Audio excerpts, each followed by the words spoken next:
from the horse's mouth. Definitely seems like an opportunity to kind of rib them about it. Be like, wow, how did they even end up getting you to do that work? Is doing all that physical labor in your job description? You know, just give them a little something that just kind of blows their mind and brings them right back to who you were. Surprise, surprise. Like, I think your goal really should have been just to try and make them squirm, especially with them standing up there in front of everybody else, having all this complaining stuff out there. Maybe they would get upset and flip out and kind of call you out, and everybody else in the building would end up seeing their real true colors if it wasn't already apparent enough. And our final story of the day is by SD Beer Guy. I can't drive anywhere without permission? Okay, I'll follow that rule maliciously. This happened when I was 16 years old and just got my driver's license. My parents had me run to the store to pick up some groceries. I stopped by my friend's house on the way back home for maybe 5 minutes to show him I got my license, and I was out driving alone. It was a really fun moment in the life of a 16-year-old. My stepmom Marianne freaked out. We did not give you permission to drive to Bill's house. We told you to go to the store, and that is all. I told Marianne and my dad that they had let me drive to Matt's house the day before, so I didn't think it was a big deal. They went unreasonable and laid down the unbendable rule that set up the malicious compliance.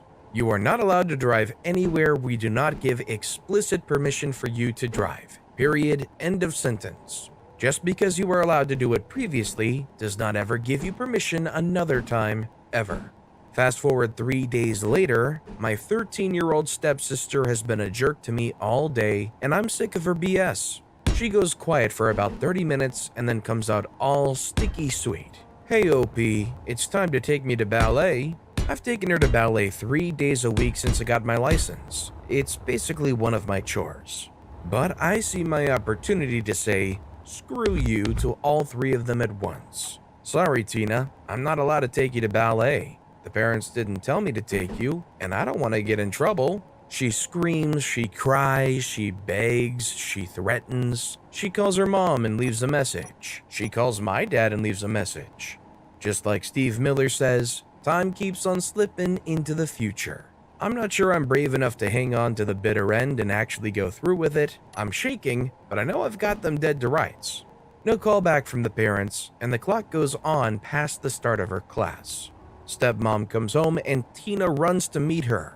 She says, Tina, what are you doing here? You're supposed to be at ballet. I hear Tina tell her rendition of the story, leaving out how miserable she had been, and they go back and forth. Marianne comes pounding down the hall and yells, as God is my witness, you just wait till your father gets home. I had to stifle a laugh because I never really believed people actually said that. An hour later, Dad comes home, and the 2 of them go running out to meet him and tell him how horrible I was. I wait in my room for the hammer to fall. About 10 minutes later, my dad calls down the hall, Brian, would you please come here and talk to us? They say, well, Brian, you did it. I say, what do you mean, Dad? You got us all, and there's absolutely nothing we can do about it. Okay, let's make this reasonable for everyone. And they did. They agreed that they were over the top. They recognized that Tina isn't always very nice to me, and they spoke to her about that. I was allowed to have reasonable freedom if I was driving somewhere, since I had good grades and had never been in trouble. I walked down the hall back to my room, my back to my parents, with the world's biggest grin on my face. Yeah, this definitely sounds to me like a case of over-restrictive parents.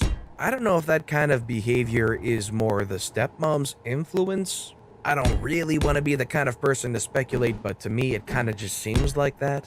That said, I'm glad OP could call them out on this, make a display of how uptight they were being, and not only that, but have their step-siblings' bad behavior towards them addressed. And for it to actually get addressed, at least the father definitely seems like they care a lot about how OP's feeling and the way they treat OP.